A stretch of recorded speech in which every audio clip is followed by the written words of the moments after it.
Lieber himmlischer Vater, we thank you for this new day of life.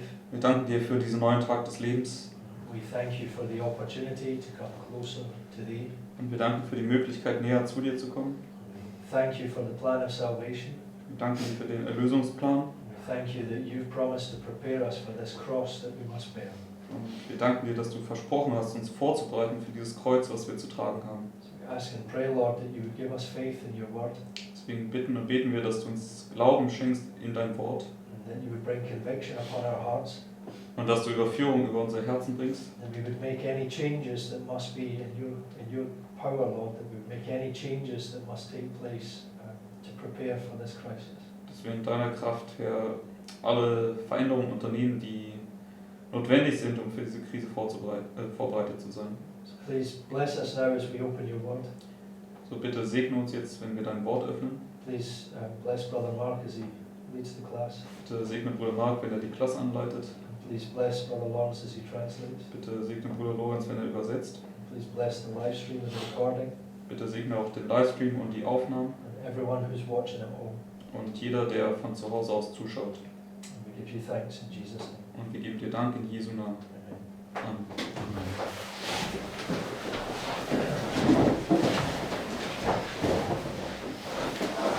Very close with the German notes. The what, sorry? I translated the German notes just a little. Okay, that's fine. I mean, we probably don't need it all the time.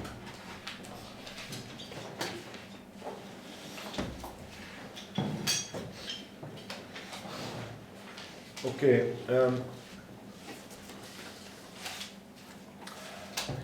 here's our line here from 2014 to the Civil Sunday Law.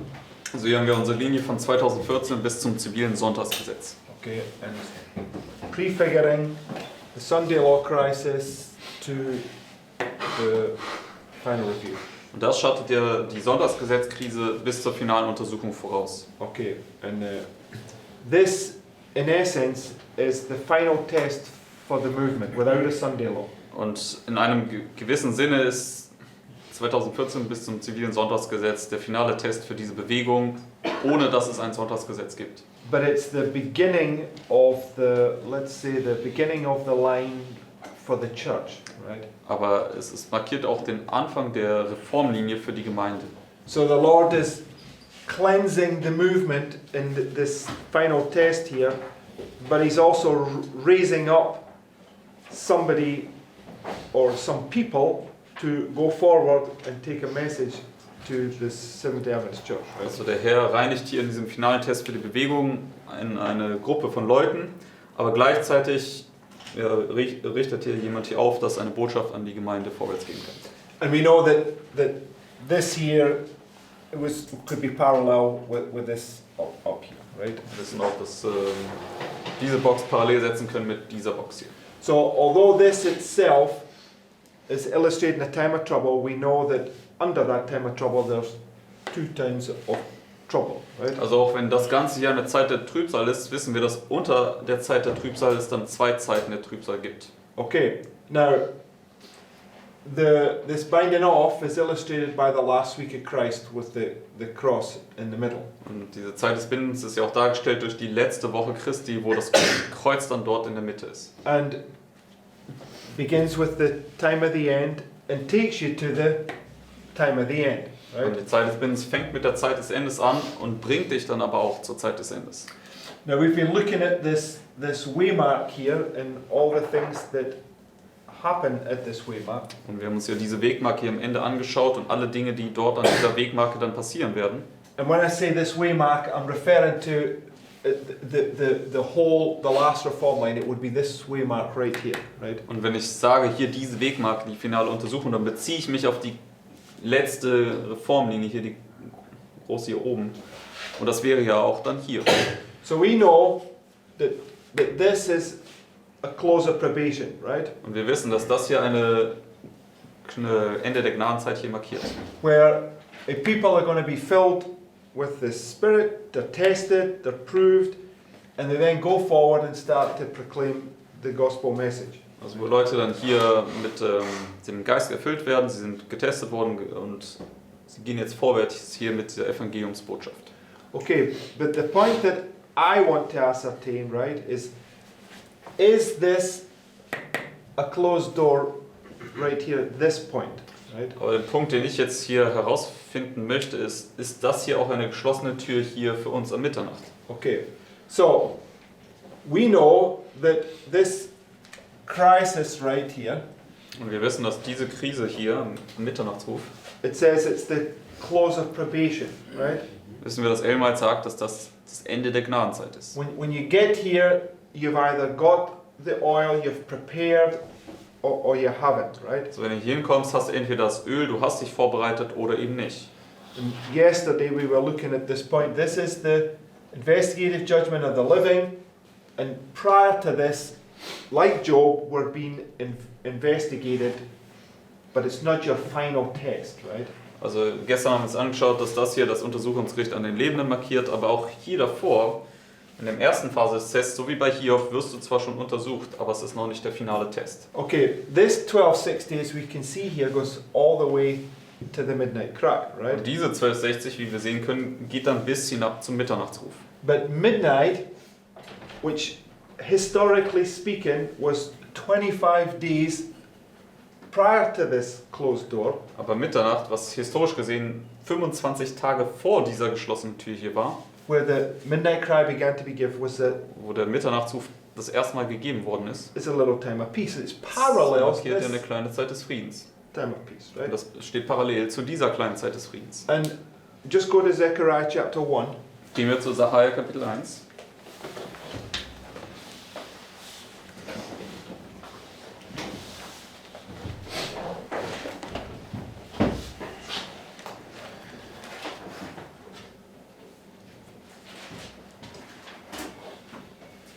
Verse 8. Sacharja 1, Vers 8.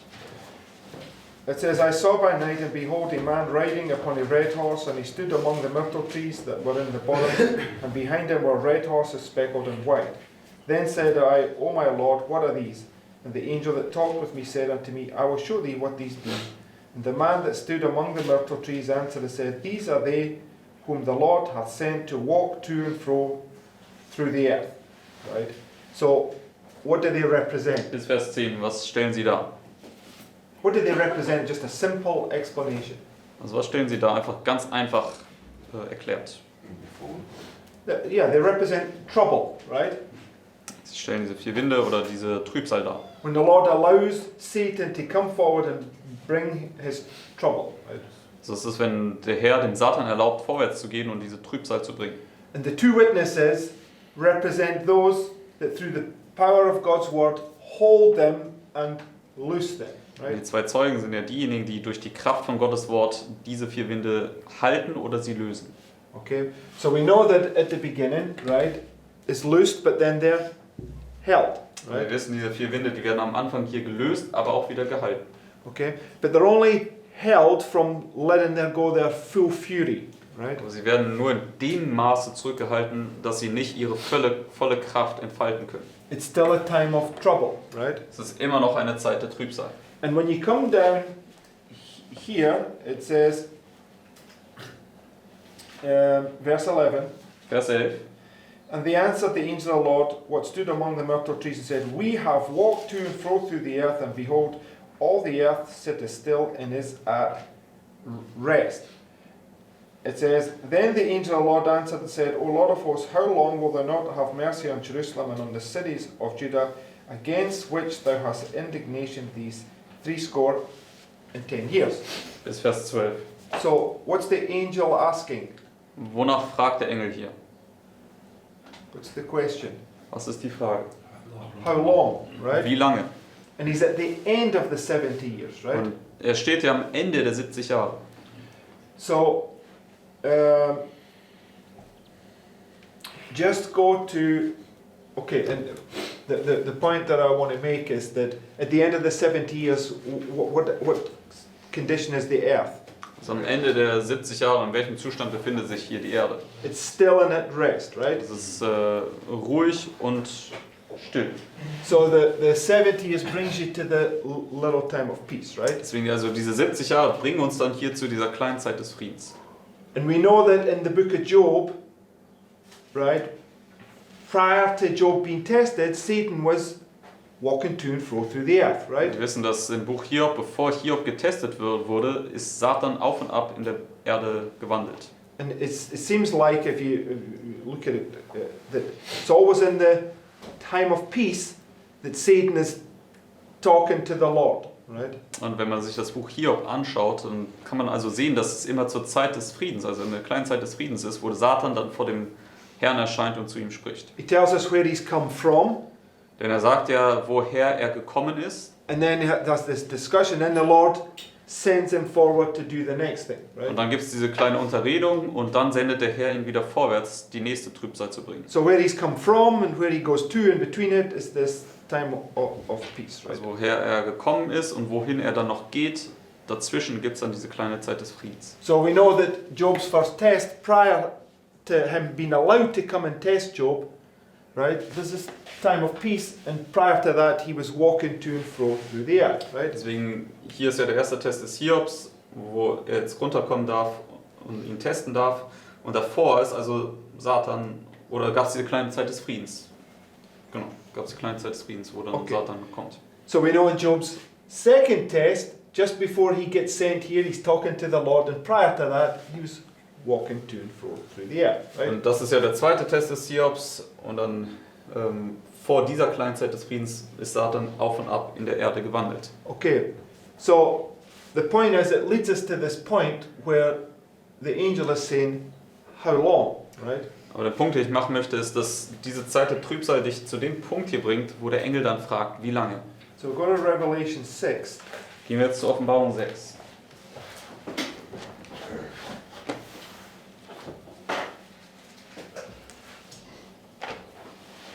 Verse 9. Offenbarung 6, Vers 9.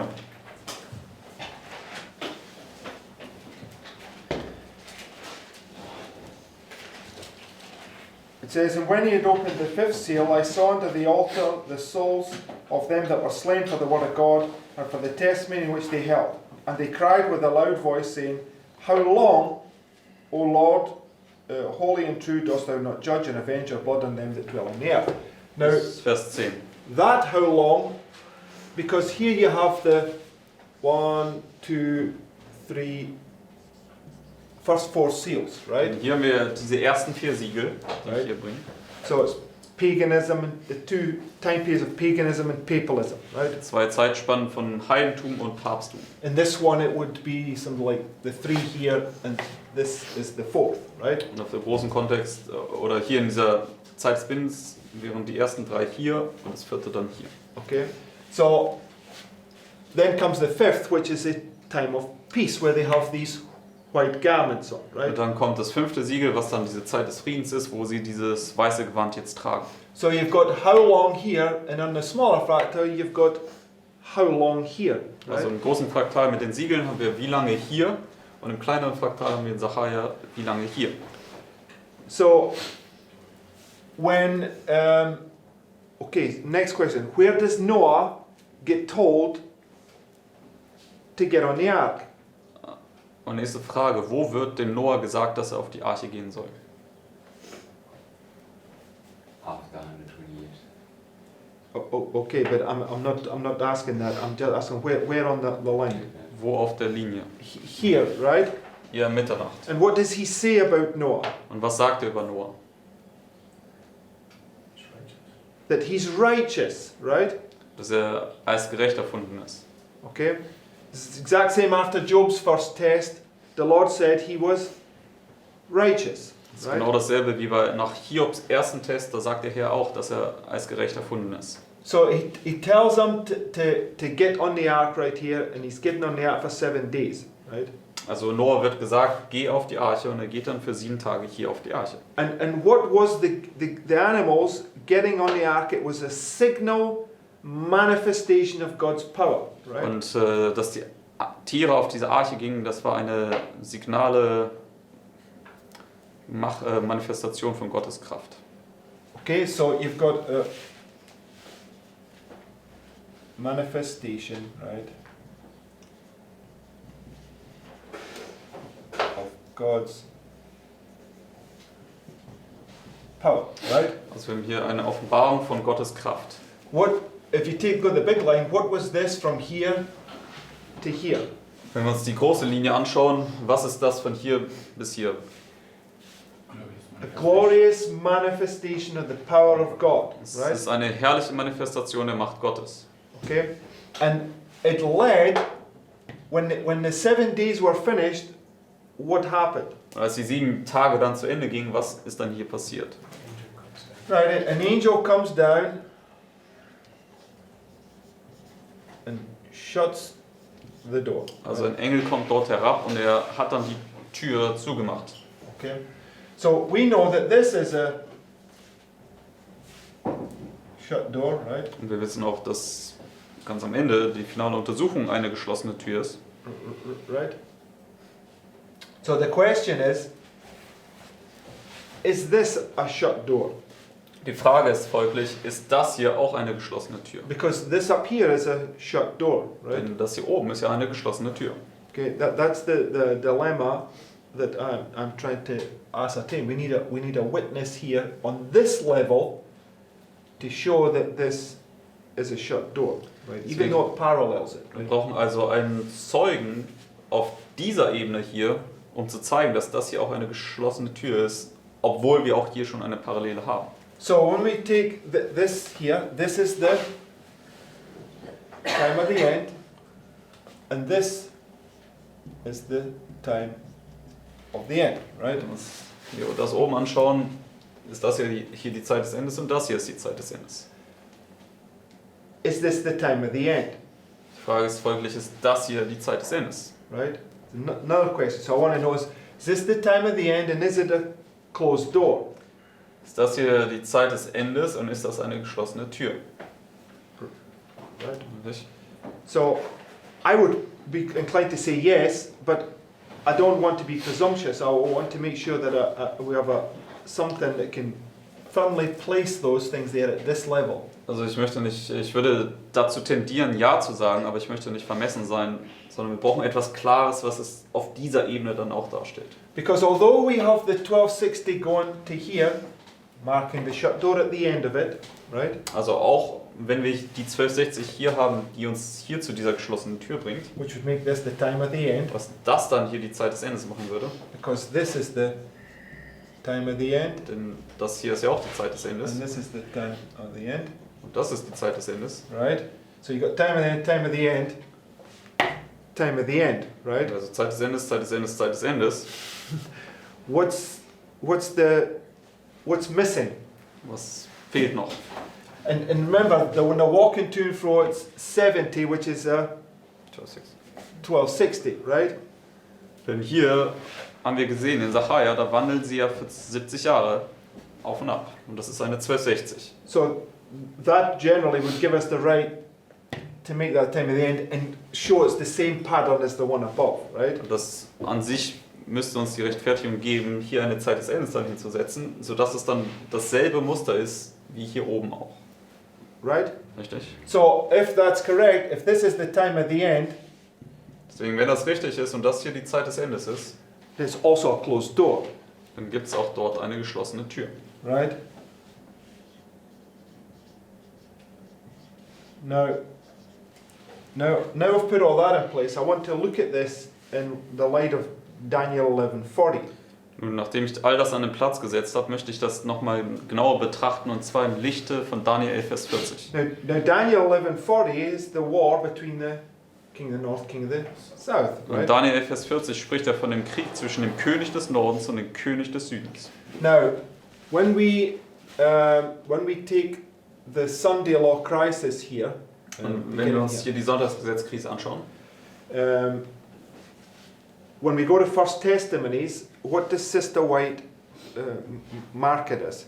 und dann zu dem ersten Band der Zeugnisse gehen, wie nennt Ellen White das dort?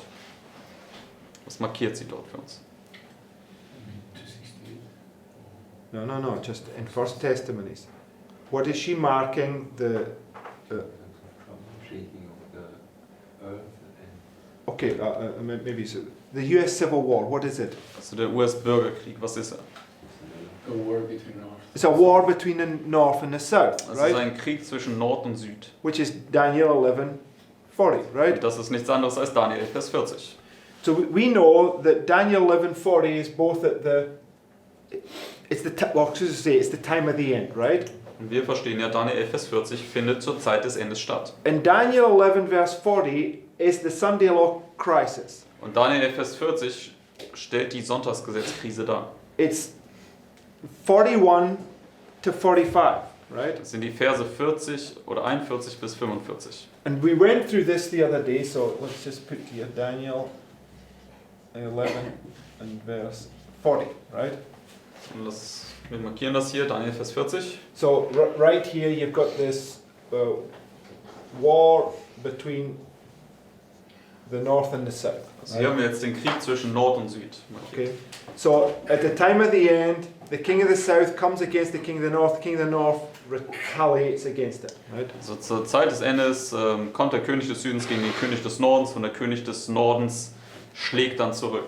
Okay, it's all prefiguring both 1798 and 1989, both prefiguring the Sunday law Also crisis. sowohl 1798 als auch 1989 schatten also hier diese Sonntagsgesetzkrise voraus. Sister White says the time of the end is the Sunday law, right? Ellen White sagt ja, die Zeit des Endes ist das Sonntagsgesetz. Okay, so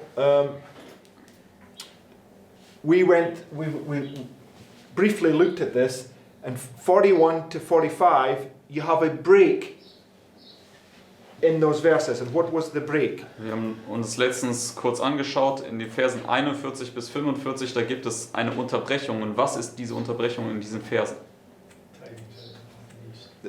Verse 44, right? Vers 44, diese Botschaften aus Nord und Ost. So the animals getting on the ark was like the last gospel message. There's like the last warning to them to get on the ark, right? Also dass die Tiere hier auf die Arche gingen, das war diese letzte Warnungsbotschaft für sie vor dieser geschlossenen Tür. Parallel in the glory of 1840 to 1844, Und right? das ist eine Parallele zu der Herrlichkeit von 1840 bis 1844. Okay, you have the parable of the 10 virgins. The virgins go forth right here, Wir haben das Gleichnis der 10 Jungfrauen, wo die Jungfrauen hier losgehen. right? And right here there's a separation of two classes. Und dann hier am Ende gibt es eine Trennung von 2 Klassen. Right, so you got all these different things to consider. Also wir haben all diese verschiedenen Dinge, die wir in Betracht ziehen müssen. Okay, but God is the Alpha and Omega, the beginning and the end, right? Aber Gott ist ja das Alpha und das Omega, der Anfang und das Ende. And He demonstrates this by showing the time of the end at the beginning, time of the end at the end, Und right? er demonstriert das unter anderem, indem er die Zeit des Endes am Anfang hat und die Zeit des Endes am Ende. So now we looked at this also. Lawrence was dealing with this topic. Und wir haben uns das auch angeschaut und ja, ich habe das einmal erwähnt gehabt. Okay, so go to the notes, and the first quote there from 15 MR. Gehen wir zu den Notizen und im ersten Zitat hier aus 15 MR. It says, the Lord has shown me clearly that the image of the beast will be formed before probation closes. For it is to be the great test for the people of God by which their eternal destiny will be decided. In Revelation 13, this subject is plainly presented. This is the test that the people of God must have before they are sealed. All who prove their loyalty to God by observing His law and refusing to accept a spurious Sabbath will rank under the banner of the Lord God Jehovah and will receive the seal of the living God. Those who yield the truth of heavenly origin and accept the Sunday Sabbath will receive the mark of the beast. Right? And we know that the image of the beast test is this whole test right here. Right? Und wir verstehen, dass dieser Bild des Tieres-Test der gesamte Sonntagsgesetz-Test ist. It's these first 4 seals. Right? In dieser Darstellung sind es hier diese ersten 4 Siegel. Because the seals, they are basically external events that shape the church, Denn right? die Siegel sind ja letztendlich externe Ereignisse, die die Gemeinde formen. Okay, and God with His hands is shaping His church. He's the potter and we are the clay, Und right? Gott formt mit seinen Händen die Gemeinde, denn er ist der Töpfer und wir sind der Ton. Okay, he says, some I make for honor and some I make for dishonor. Und er sagt, manche forme ich zur Ehre und andere forme ich zur Unehre. And these are the two classes. Und das sind letztendlich diese zwei Klassen. So, in those first four seals, you have paganism followed by papalism, right? Two times of trouble. In diesen ersten 4 Siegeln haben wir das Heidentum gefolgt vom Papsttum. Das sind die 2 Zeiten der Trübsal. Okay, and that's what you have here. Paganism followed by Und papalism. das haben wir auch hier in einem kleineren Fraktal. Heidentum gefolgt vom Papsttum. Okay, and that is all of that is the image of the beast test, right? Das Komplette ist dann der Bild des Tieres-Test. Go to the next quote. Gehen wir zum nächsten Zitat. Said, but what is the image to the beast, and how is it to be formed? The image is made by the two-horned beast, and it is an image to the beast. It is also called an image of the beast. Then to learn what the image is like and how it is to be formed, we must study the characteristics of the beast itself, the papacy. When the early church became corrupted by departing from the simplicity of the gospel and accepting heathen rites and customs, she lost the spirit and power of God. And in order to control the consciences of the people, she sought the support of the secular power. The result was the papacy, a church that controlled the power of the state and employed it to further her own ends, especially the punishment of heresy. In order for the United States to form an image of the beast, the religious power must so control the civil government that the authority of the state will also be employed by the church to accomplish her own ends. So basically, the Lord is saying, if you want to understand what's going to happen at the end, you need to go back to the beginning. Right? Also der Herr sagt ja letztendlich nichts anderes als, wenn du verstehen möchtest, was am Ende passiert, geh zurück an den Anfang. Right. So this right here from 2014 to Civil Sunday Law is a type, right? Also hier von 2014 bis zum zivilen Sonntagsgesetz ist alles ein Typus. Okay, and in one sense, when we get to the end of it, we're standing here, right? In einem gewissen Sinne, dass wenn wir hier ans Ende kommen, sind wir in der Darstellung dann hier am Stehen. And we're like John. Und wir sind dann wie Johannes. Because the Lord teaches us prophecy by the past, the present, and the future, Denn right? der Herr lehrt uns ja die Prophetie durch die Vergangenheit, Gegenwart und Zukunft. So what he does is he takes you back and says, look what happened from here to here.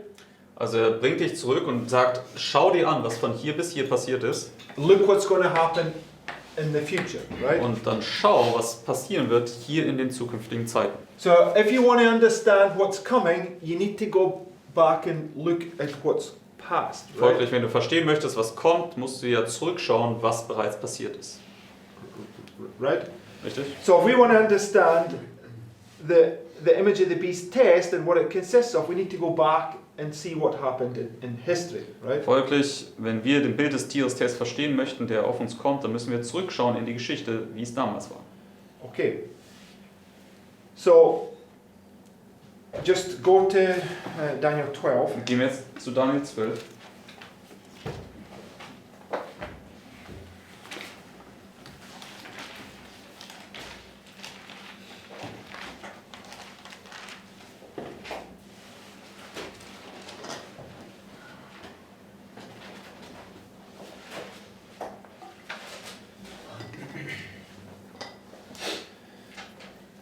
In verse 4, Vers 4. it says, But thou, O Daniel, shut up the words and seal the book even to the time of the end. Many shall run to and fro, and knowledge shall be increased. And then you come to verse 6. Dann runter zu Vers 6. And one said to the man clothed in linen, which was upon the waters of the river, How long shall it be to the end of these wonders? Now, where is Daniel standing prophetically at this point? Wo steht prophetisch gesehen Daniel hier an diesem Punkt?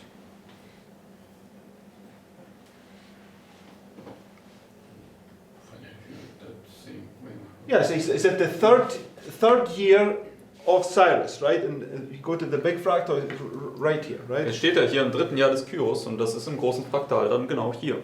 So, and in verse 6 they ask the question, what? Vers 6 fragen sie dann, How long? wie right? lange? Okay. So it's showing you that this, how long really, in another sense, it's right here, right? Deswegen zeigt uns hier, dass dieses wie lange in einem gewissen Sinne dann hier ist. Okay, so and the answer is in verse 7. Und die Antwort wird dann hier in Vers 7 gegeben. And I heard a man clothed in linen which was upon the waters of the river, when he held up his right hand and his left hand unto heaven, and swear by him that liveth forever, that it shall be for a time, times and half a time, when he shall accomplish to scatter the power of the holy people, all these things shall be finished. Right? So we understand that it's talking about Daniel was to rest, but it was talking about the future at the end of the world, right? Also es wird hier gesagt, dass Daniel ruhen soll, aber es spricht hier über die Zukunft hier am Ende der Welt. So if you wanted to understand what's going to come at the end of the world, you have to go back and look what happened in the past. Right? Folglich, wenn du verstehen möchtest, was am Ende der Welt kommt, musst du immer in die Vergangenheit schauen, was damals passiert. But the point I want to make is that verse 4, when you come to the reform line, we always have this period of darkness, Der right? Punkt, den ich machen möchte, ist hier über Vers 4, denn wenn wir zu unseren Reformlinien kommen, haben wir immer hier eine Zeit der Finsternis am Anfang. So Daniel, when he's pointing forward to the future, in a first place sense, he's talking about 538 to 1798. Deswegen, Right? wenn Daniel jetzt auf die Zukunft weist, dann in der ersten Anwendung spricht er folglich von 538 bis 1798. Right? So, and it leads to the time of the end. Und das bringt dich dann zur Zeit des Endes. And it brings you to the war between the north and south, which is Daniel 11:40. Und das Right? bringt dich zum Krieg zwischen Nord und Süd, das ist Daniel 11, Vers 40. But in another sense, we know that the 1260s representing this whole time period, right? So it brings you to the time of the end at the end, right? Aber in einem anderen Sinne verstehen wir auch, dass die 1260 diese gesamte Zeit hier ist und das bringt dich dann auch zur Zeit des Endes. Okay? So God demonstrates the end by the beginning, right? Und Gott demonstriert ja das Ende durch den Anfang. So the point that I want to make is that Lawrence brought this up in the class about what happens in Daniel 11:40. Also es wurde hier in der Klasse vorgebracht, was in Daniel 11, Vers 40 passiert. Okay, so for instance, let's go to Revelation 17. Gehen wir zum Beispiel zur Offenbarung 17.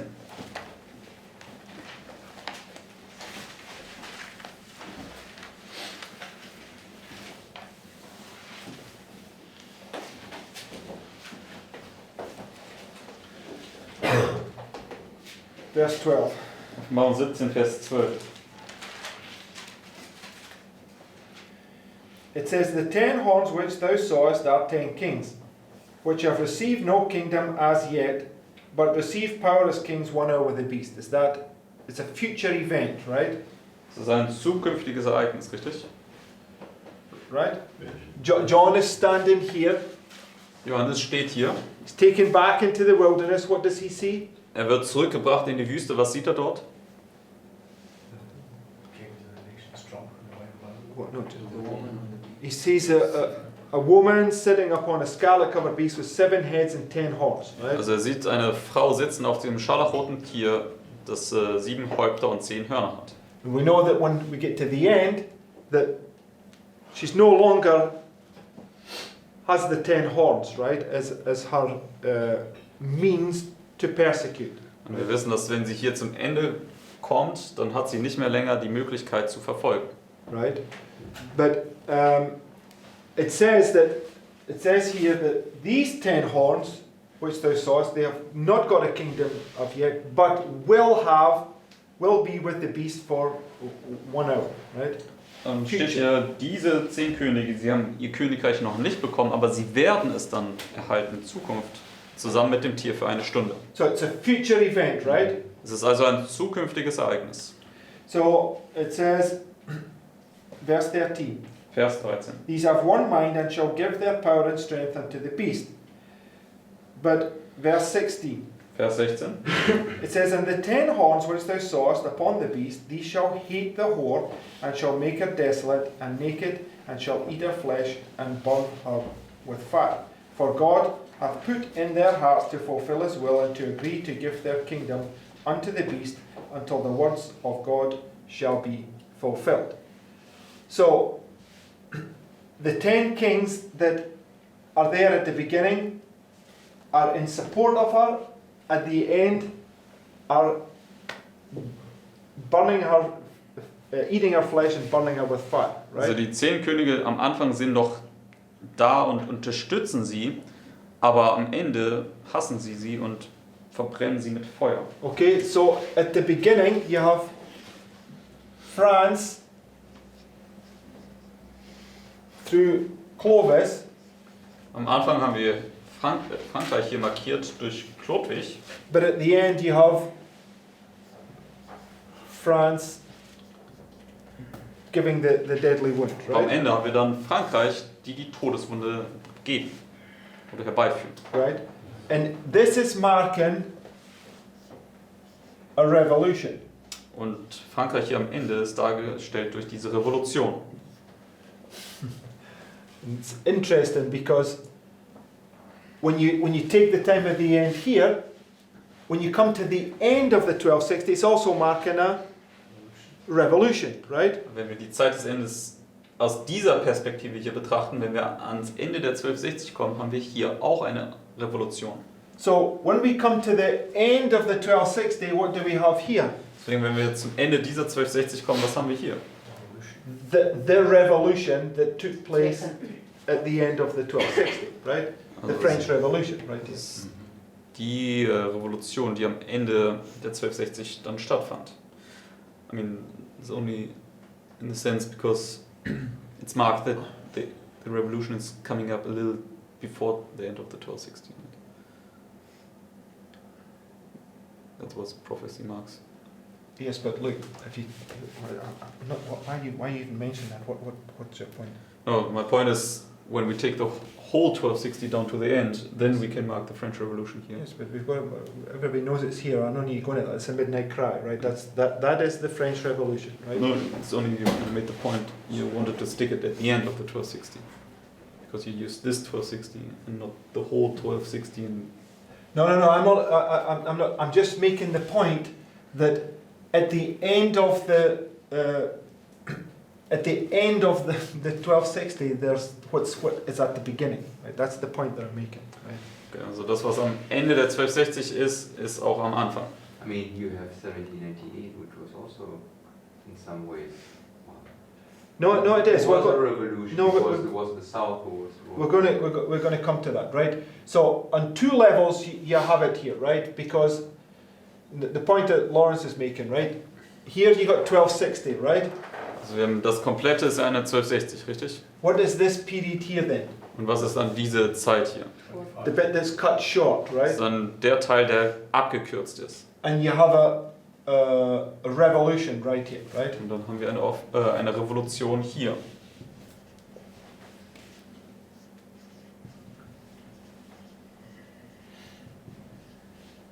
But if we take this 1260, what's this period right here? Aber wenn wir diese 1260 nehmen, was ist dann diese Zeit hier?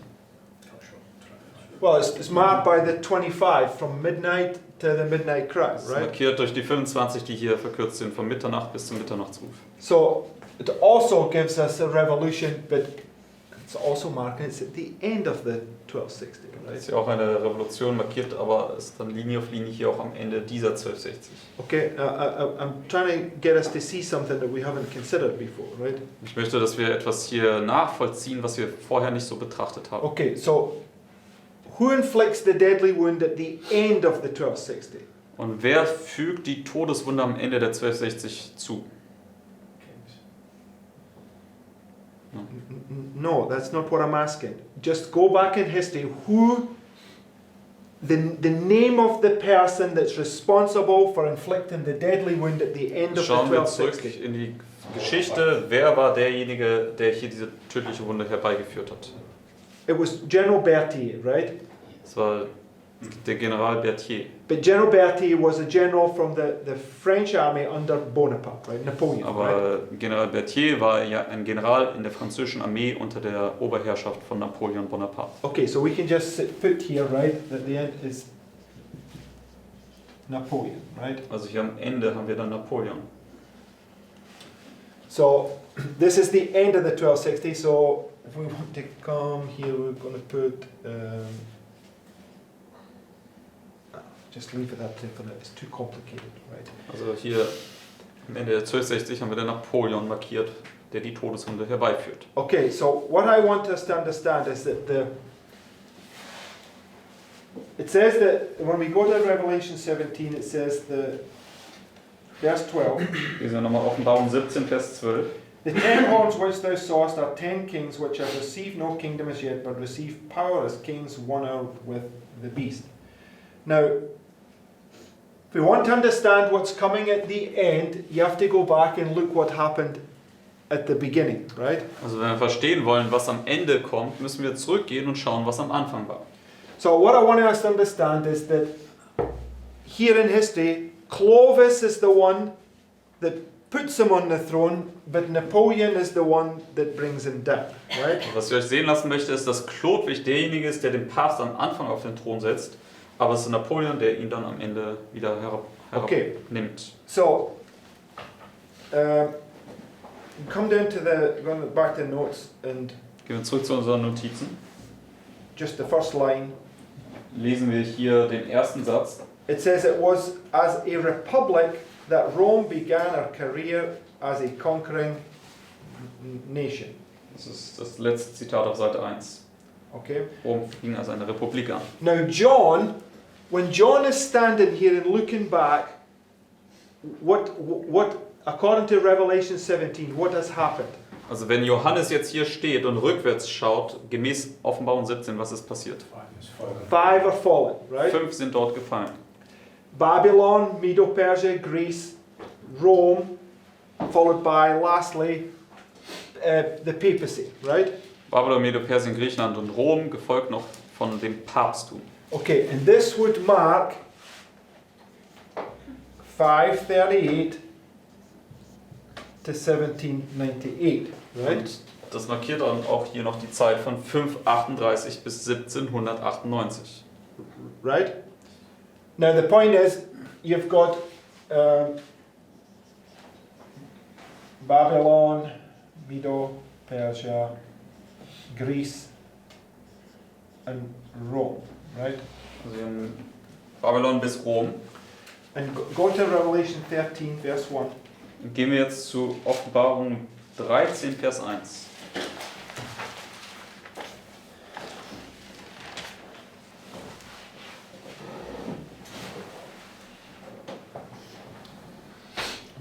Verse 1 it says, And I stood upon the sand of the sea and saw a beast rise up out of the sea, having 7 heads and 10 horns, and upon his horns 10 crowns, and upon his heads the name of blasphemy. So what does John see? Also was sieht Johannes hier? The same beast that he saw her sitting on in Revelation 17:3, right? Dasselbe Tier, was er auch in Offenbarung 17, Vers 3 gesehen hat. This beast that rises up right here with 7 heads and 10 horns, Das right? ist dieses Tier, was er hier aufsteigen sieht aus dem Meer mit 7 Häuptern und 10 And Hörnern. it's the papacy, the woman sitting on these former pagan nations, right? Das ist Papsttum, es ist die Frau, die auf diesen ehemaligen heidnischen Nationen drauf sitzt. It says, And the beast which I saw was like unto a leopard, and his feet were as the feet of a bear, and his mouth as the mouth of a lion, and the dragon gave him his power, seat, and great authority. Das So, ist so Vers 2. right here you have a historical rundown of Babylon, Medo-Persia, Greece, takes you to Rome, which gives the papacy its power, seat, and great authority, right? Babylon, Medo, Persien, Griechenland und Rom markiert und wo dann Rom, der Drache, hier die Kraft und den Sitz und die große Autorität gibt. So this one right here, which is the dragon, Also diese Macht hier, was auch der Drache ist hier, right, is also, that we just read, a republic, ist auch eine Republik, wie wir eben gerade hier mit Zitat gelesen haben. right? So pagan Rome, and its religion is paganism, right? Und Die Religion vom heidnischen Rom ist Heidentum. So pagan Rome, which is the dragon power, which is a republic, gives its power seat and great authority to the papacy, right? Das heidnische Rom gibt dann seine Kraft und seine Vollmacht und große Autorität dem Papsttum hier. Right? And then it says, it just shows you how Rome comes to power. When you read this quote, she manipulated nations and then used force of arms and all sorts of things, and she began to grow, right? Also wenn du das Zitat weiterlesen würdest, dann würdest du sehen, wie Rom dann zur Macht aufstieg. Es hatte angefangen, Nationen zu manipulieren oder dann die Militärgewalt zu benutzen. Just come to the last line of that quote, of Die the mit dem second paragraph. letzten Satz des zweiten Absatzes, also das fettgedruckte wieder. This was so-called republicanism, the equal rights of men as understood and practiced by Rome. So what did Rome claim to believe in? Also was hat Rom vorgegeben, worin sie glauben würden? The equal rights of what is the UN pushed out over the last 20 years? What's the big thing that they've been pushing out? Also sie gaben vor, hier an Gleichstellung zu glauben. Equal rights, right? Also in diesem Sinne diese Gleichstellungsgesetze. I remember when I was in the army and they started bringing in all these things, equality, they started pushing this. Every year we had to sit and listen to this garbage that they were talking about equality, and it was not equal at all, and everybody could see that. Also ich kann mich noch erinnern, als ich im Militär war und sie dann angefangen haben, diese Gleichstellungsgesetze hereinzubringen und ja, man konnte sehen, dass es nicht wirklich gleich war, was sie gesagt haben. Okay, so, and now Sister White writes clearly, we're not going to read it for the sake of time, that Rome was the dragon power and its religion was pagan, right? Ellen White sagt im großen Kampf sehr deutlich, dass Rom die Drachenmacht war und die Hauptreligion das Heidentum war. Okay, Das lesen wir jetzt aber nicht. so, and then we know that it was Clovis, or should I say, what happens is when you come to the end of the Roman Empire, it gets broken up into 10 parts, right? Und wenn man ja sich dem Ende des Römischen Reiches näherte, dann ist es ja in 10 Teile aufgeteilt Now worden. there was 10 literal nations, right? Das waren 10 buchstäbliche Nationen.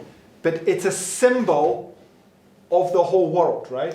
Aber die stellen symbolisch die gesamte Welt dar. Rome was the ruler of the then known world, as they called it, right? Und Rom war ja die Herrschaftsmacht über die damals bekannte Welt. So we know that the 10 kings is just a symbol of the whole empire, right? Und wir verstehen also, dass die 10 Könige einfach nur ein Symbol für dieses gesamte Reich sind. Because when John saw the woman, she was sitting on a beast that had 7 heads and 10 horns, right? Denn als Johannes ja die Frau gesehen hat, hat sie auf einem Tier gesessen mit 10 Hörnern. So the 7 heads were the Babylon, Medo-Persia, Greece, Rome, the papacy, United States, and then the 10 kings at the end of the world when it gets repeated, right? Also die 7 Häupter waren Babylon, Medo-Persien, Griechenland, Rom, das Papsttum, die USA und dann die 10 Könige, wenn sich das am Ende der Welt wiederholen wird. But the 10 kings, the 10 horns that she was sitting on, was the armies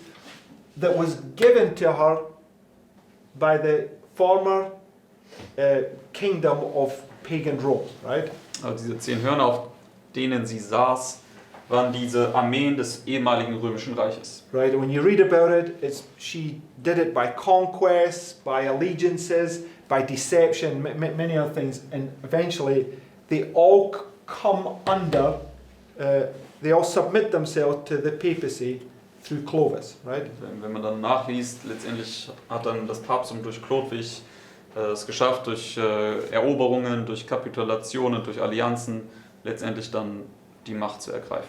So we know that at the beginning, that's marking to find the Sunday law, it's a nation that's a republic, right, that's going to give itself to the papacy, right? Deswegen können wir verstehen, dass diese Nation hier, die eine Republik ist, wird letztendlich dann sich selbst dem Papsttum übergeben. Okay, this republicanism, it believes in the inalienable right for the men are equal, right, and they are allowed to, anyway, they believe in equal rights, right? Also letztendlich, der Republikanismus glaubt ja, dass jeder Mensch gleich geschaffen worden ist und jeder sozusagen die gleichen Rechte hat. Philip. The USA, they also said we have equal rights and we are the best, but they had slavery, for example.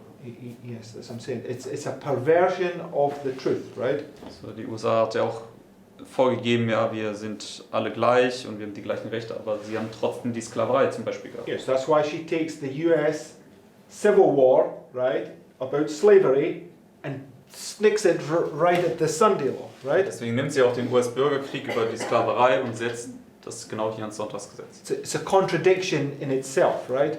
Das ist in dem Sinne ein Widerspruch an sich. Okay, so the point that I want to get to, right, is that when you come to the end, so you have, she sits and rules all this time period from the beginning to the end, right? Also sie herrscht also hier diese gesamte Zeit vom Anfang bis zum Ende. Now go down and there's a heading, it's at the, near the bottom of page 3, it says the deadly wound. Dann gehen wir runter zum Ende von Seite 3, das ist die Überschrift die Todeswunde. And it begins by quoting, and this is taken from the second Advent movement. Is it, no, or the second angel's message. Apollos Hail, TSA. I think it's the second angel's message. It's from Advent Manual. The second Advent manual. That's it. Thank you. Right. Das ist jetzt ein Zitat von Apollos Hail aus dem The Second Advent Manual. Okay. I said that wrong in the video, but never mind. Okay, it says, it begins, it says, these shall hate the whore. So where immediately are they referred to? Also worauf nehmen Sie hier Bezug? Revelation 17, the 10 kings that give themselves to the papacy for 1 hour, at the end they hate the whore, right? Also Offenbarung 17 ist das hier ein Zitat davon und die 10 Könige, sie geben erstmal ihr Königreich der Hure und danach hassen sie sie. It says, these shall hate the whore and shall make her desolate and naked and shall eat her flesh and burn her with fire. France, during the reign of Clovis, was the principal actor in placing the abomination. And France, under Napoleon, was the prime mover in the drama which brought the desolator into desolation, right? So it was France at the beginning, France at the end. Also wir sehen hier, es ist Frankreich am Anfang und Frankreich am Ende. So it's likening Napoleon to these 10 kings that eat her flesh and burn her with fire, right? Es vergleicht also hier Napoleon mit diesen 10 Königen, die ihr Fleisch essen und sie mit Feuer verbrennen. It says, by a very common error, says Mr. Crowley, it has been conceived that the close of the 1260 years was to be the extinction of the papacy. But the prophet says no more. Then it shall be the end of its power over the saints. Its end is predicted to subsequent and contemporaneous with the great battle of God Almighty. At this moment, the popedom, shaken off the sackcloth and dust of the French Revolution, is rising into a haughty stature and strength, ominous of the part it is yet to perform, and in the midst of which it shall be extinguished by the last avenging judgments of heaven. So he's just shown you that, you know, the Pope getting a deadly wound was not the end of the Pope, it's just pointing it forward to the last battle at the end of the world where it finally is going to get be destroyed, right? Also dass das Papsttum dort diese Todeswunde bekam, war nicht die letzte Erfüllung davon, sondern es schattet vorwärts, wo es dann ganz am Ende passieren wird. So, just go to the next, go to Prophetic Faith of Our Fathers, book 2, page 740. Nächstes Zitat.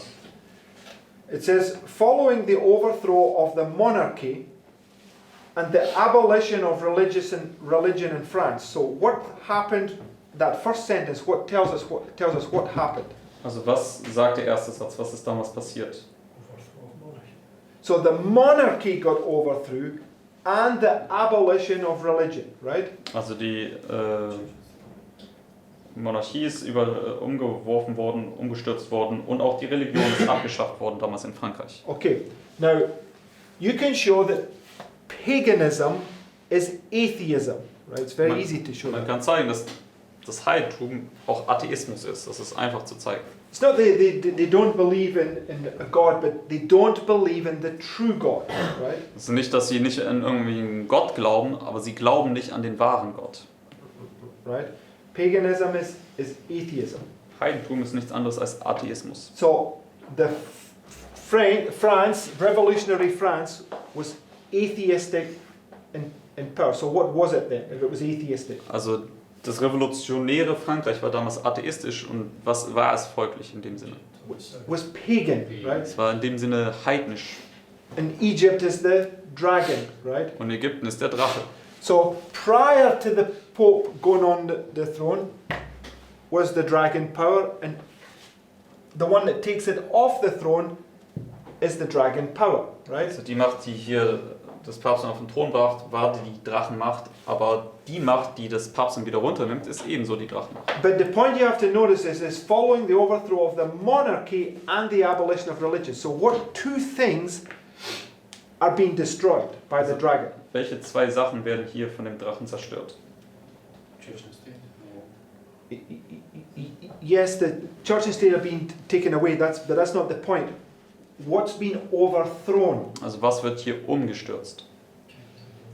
Kings. Die The- Könige. The kings that had the mindset right here to change their religion from paganism and to become Catholic, right? Also die Könige, die hier letztendlich bereit waren, ihr Gedankengut zu ändern und katholisch zu werden. Right?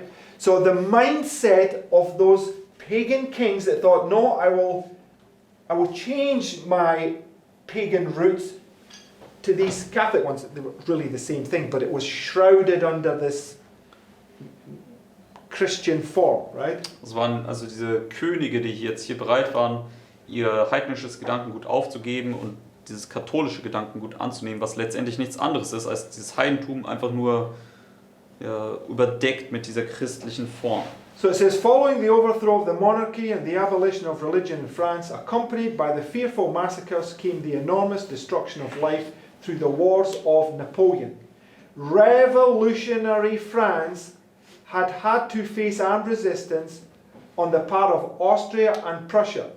So who's coming against France now? Also wer kam jetzt hier gegen Frankreich? The kings. Die Könige. The kings of the former Roman Empire. Die Könige des ehemaligen Römischen Reiches. We are sitting right in that former Roman Empire, which is Catholic, right? Wir sitzen in dem Sinne buchstäblich in diesem ehemaligen Römischen Reich. Das war nämlich katholisch. The kings were Catholic. Their allegiance was to the Pope, right? Die Könige, die waren katholisch und ihre Zugehörigkeit war zum Papst. And they were now showing that allegiance by coming against France, right? Und sie haben ihre Zugehörigkeit dahingehend zum Ausdruck gebracht, dass sie gegen Frankreich vorgingen. Now, just to remind your mindset, what happened in 1848? Was ist 1848 passiert? Oh, you're missing the point. What happened in 1848? Was ist 1848 passiert? Okay, but forget the revolution. What happened? Okay, what brought about the revolution? Also was hat die Revolution herbeigeführt? When the kings try to put the Pope on the Okay, so what are they doing? Als die Könige versucht haben, den Papst auf den Thron zu setzen, was haben sie gemacht? Come on, it's real easy. The kings, what are they doing? Die Könige, was tun sie? They're showing that their minds have not changed, that they are exactly the same as they were before, and they want that Pope to be controlling them, right? Also sie zeigen, dass ihr Gedankengut sich nicht wirklich geändert hat, sondern dass sie immer noch wollen, dass dieser Papst über sie herrscht. So the kings, the leaders of the nation, they are the mentality of the north. They want to put her on the throne, right? Die Könige, die Führer der Nation, sie haben diese Mentalität des Nordens und sie wollen das Papsttum wieder auf den Thron setzen. So just go to Revelation 17, verse 1. Gehen wir jetzt Offenbarung 17, Vers 1.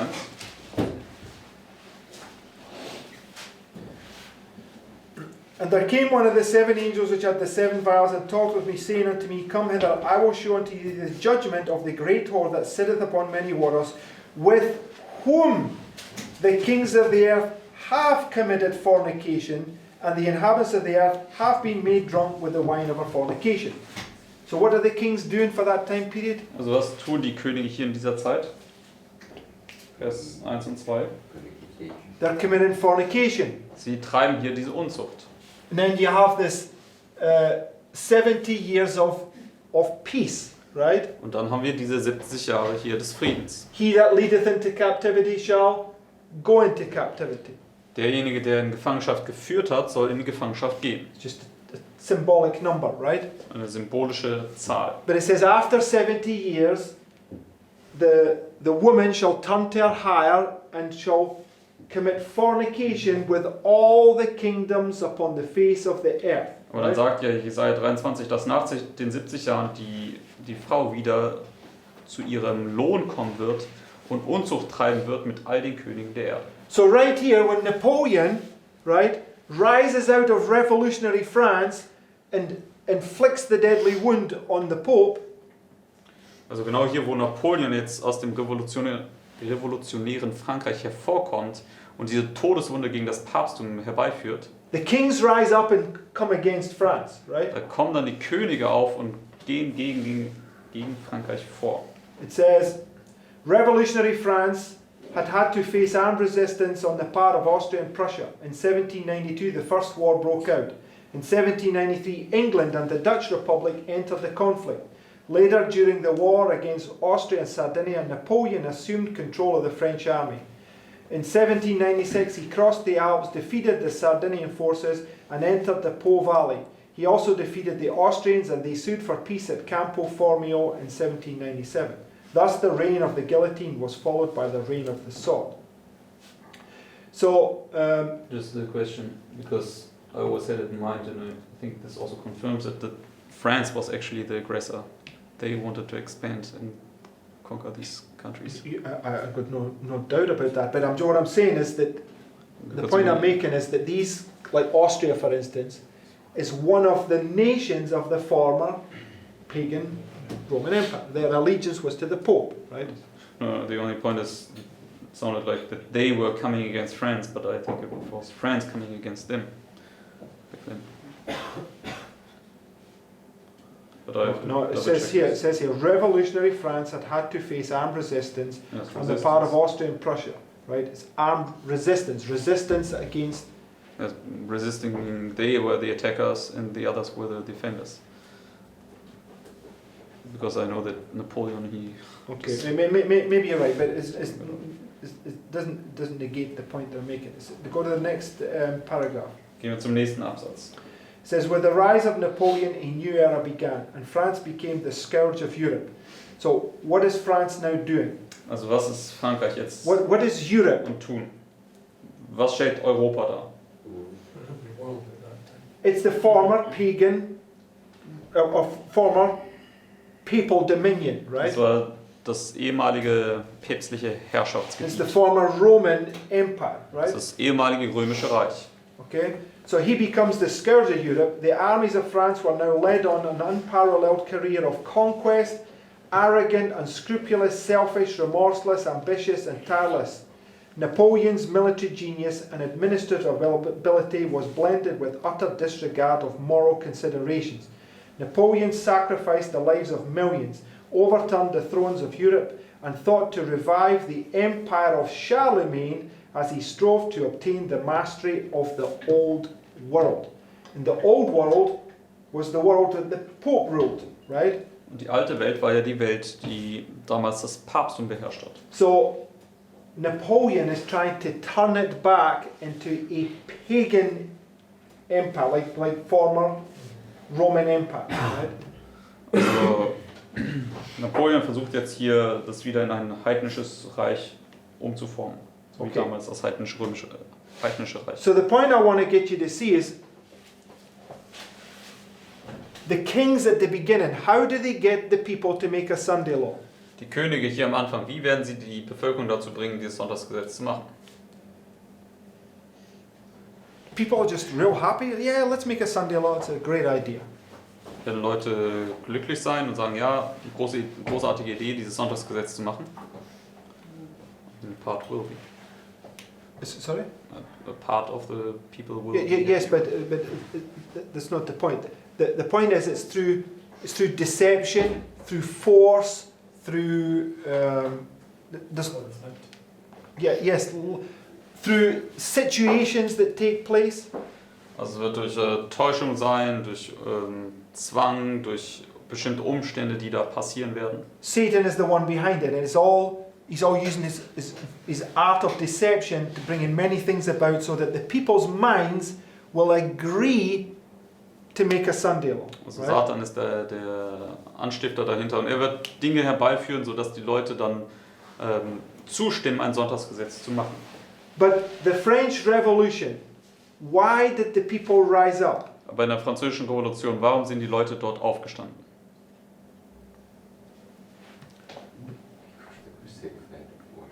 Because they what, sorry? They were already Against the papal power. Yes. they had enough. Yes, Set up. they have basically had enough, right? And I think that if you go right down to the very last quote from Great Controversy 265, Die Leute hatten einfach dann schon genug von diesem päpstlichen System. Wenn wir zum allerletzten Zitat hier gehen aus dem großen Kampf. Character was manifested of the papacy. So they didn't want it anymore. yes, we'll come to that point. It says, the war against the Bible, carried forward for so many centuries in France, culminated in the scenes of the Revolution. So France is the nation that puts the Pope on the throne, and for 1,260 years, she's making war against the Bible, right? Also Frankreich ist die Nation, die das Papsttum auf den Thron gesetzt hat und für 1260 Jahre machen sie jetzt Krieg gegen die Bibel. So when the people don't have the Bible, what's the alternative? Also wenn die Leute die Bibel nicht haben, was ist dann noch die Alternative, die übrig What bleibt? is the Bible? What is it in this? Was ist die Bibel? It's the character of God, right? Es ist der Charakter Gottes. Can't know God without the Bible. Wir können Gott nicht kennen ohne die Bibel. Take the Bible away, what's all that's left? Wenn wir die Bibel wegnehmen, was bleibt da noch übrig? The character of Satan, Der right? Charakter Satans. There's no in between, right? You're either of God or you're of Satan. Gibt es keinen dazwischen. Du bist entweder Gottes oder du bist von Satan. So we know that the United States, that was typified by France, is a two-horned power, Und right? wir wissen, dass die USA eine zweihörnige Macht ist, die durch Frankreich vorausgestattet ist. But revolutionary France, how are they likened to in Revelation 11? Aber wie wird das revolutionäre Frankreich in Offenbarung 11 dargestellt? They have these two horns, right? Das ist dieses zweihörnige Tier, Egypt and Sodom. nämlich Ägypten und Sodom. One represents the state powers ideology, the other one represents their religious ideology, right? Eine stellt diese staatliche Ideologie dar und das andere die religiöse Ideologie. Okay, so atheism, they were totally, openly rebellious against God, right? Das eine war Atheismus, sie waren offen rebelliös gegen Gott. And the other one is like licentiousness, fornication, which is Das andere war dann Lüsternheit und Unzucht. it's symbolic of false concepts of God, right? False doctrine. Das ist symbolisch für falsche Konzepte über Gott, falsche Lehren. So what I'm saying is that the nation that rise up at the end is the people, and the people have had the character of Satan indoctrinated into them all the way through this, and they manifest it at the end by rising up against the church and state, both the hierarchy and the church. Was ich sagen möchte, ist, dass die Nation, die am Ende hier aufbegehrt gegen das Papsttum, sind letztendlich die Leute, die über diese 1260 diesen päpstlichen Charakter dann aufgenommen haben. And what did he say with church and state at the end? It's not about just taking away church and state coming together. It's the hatred for both church and those kings that are in allegiance to the Pope. Und es geht da nicht nur darum, Kirche und Staat irgendwie wieder auseinanderzubringen, sondern es ist diese Entladung des Hasses gegen die Kirche und den Staat hier, der sich dann manifestieren wird. Okay, we'll just close now. Just go to Revelation 18. Kommen wir jetzt zum Abschluss mit Offenbarung 18. Because in Revelation 17, when John is standing here, he's been shown the punishment upon the great whore, right? In Offenbarung 17, wenn Johannes hier steht, dann wird ihm ja das Gericht über die große Hure gezeigt. Okay, so verse 5. Revelation Offenbarung 18. 18, Vers 5.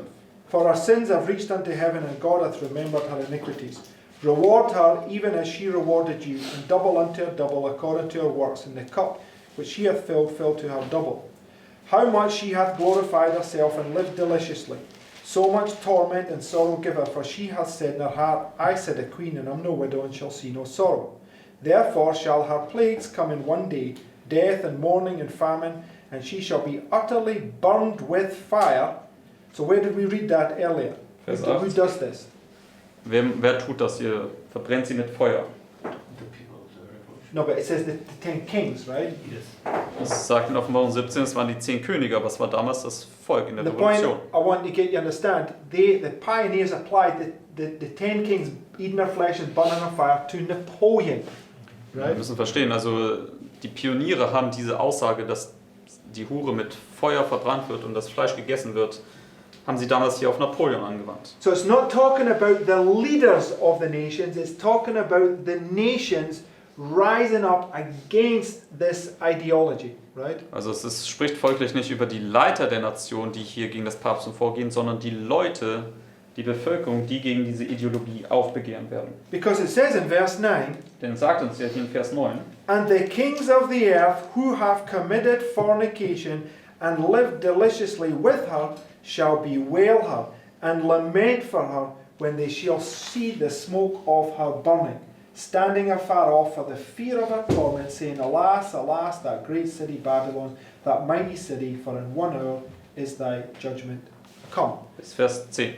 So the kings and the merchants, which is the economic, they're all weeping and mourning and lamenting that she gets brought down, right? Also die Könige und die Händler, die sind jetzt diejenigen, die hier weinen und klagen, dass sie hier niedergebracht worden ist. Okay, so if all this is all correct, which it is, right? Und wenn das jetzt alles hier richtig sein sollte, was es ist, 50 the fourth month, what did Ezekiel see? am 5. Tag des 4. Monats, was sieht Hesekiel dort? History of the nations. No, he saw a whirlwind coming out of the north, Er sah diesen Wirbelsturm, wie er aus dem Norden kam. right? What does Daniel 11:40 say? Und was sagt Daniel 11, Vers 40? And the king of the north will retaliate against him, and it shall come against him like a whirlwind. Da kommt der König des Nordens gegen ihn wie ein Wirbelsturm. Okay, so I'm just leaving you with this final thought, right? Deswegen, ich möchte euch einfach mit diesen Gedanken jetzt zurücklassen. So he brought up this point, maybe Daniel 11:40 is here at the beginning, and it's also here at the end. How do we mark the king of the north, right? Also der Punkt war ja dann, wenn Daniel Vers 40 hier ist, ist es vielleicht hier auch am Ende, aber wie markieren wir dort den König des Nordens? Because he's getting this deadly wound, right? Denn der König des Nordens erhält ja hier am Ende die Todeswunde. But I'm just saying that this is the 54th month, and what Ezekiel saw was a whirlwind coming from the north, right?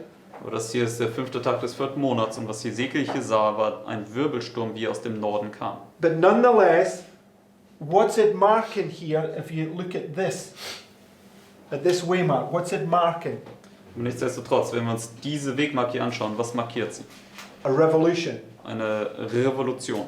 Social unrest because of worldly policies that have been put in place, right? Soziale Unruhen wegen weltlicher Politik, die an den Platz gesetzt worden ist. Okay. So last night Fyodor was talking about the prediction right here about the east wind, right? Und gestern Abend hatte Bruder Fjodor euch hier über diese Vorhersage über den Ostwind gesprochen. Yes, we surely have to understand that. Und ganz klar, wir müssen das verstehen. But as we can see, there's a whole bunch more that we have to understand about this waymark. Aber wie wir sehen können, gibt es hier wirklich noch viel mehr, was wir über diese Wegmarke hier verstehen müssen. Right? Richtig? Okay, we've got to work cut out for us. Deswegen wir haben eine Arbeit, die vorzieht. Let's close. Yeah. Lass uns mit Gebet abschließen.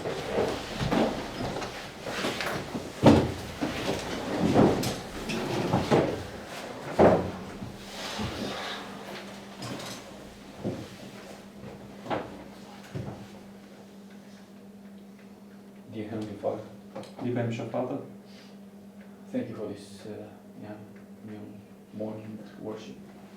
danke für diese Morgenandacht. Thank you for all these connections, all the thoughts, Danke für all diese Verbindungen und all diese Gedanken. and continue to asking you, Father, that you will please reveal us more about the midnight. Und ich möchte dich bitten, dass du weiter uns Mitternacht erklärst. Help us also to understand these intricacies of the topic, Und hilf uns, die ganzen Feinheiten dieses Themas zu verstehen. and through all these truths, help us to come up higher. Und durch all diese Wahrheiten hilf uns dann auch höher zu kommen. Please be with us during this preparation day, Und bitte sei mit uns während dieses Vorbereitungstages and help us to be prepared on the right time. I mean, till the Sabbath begins.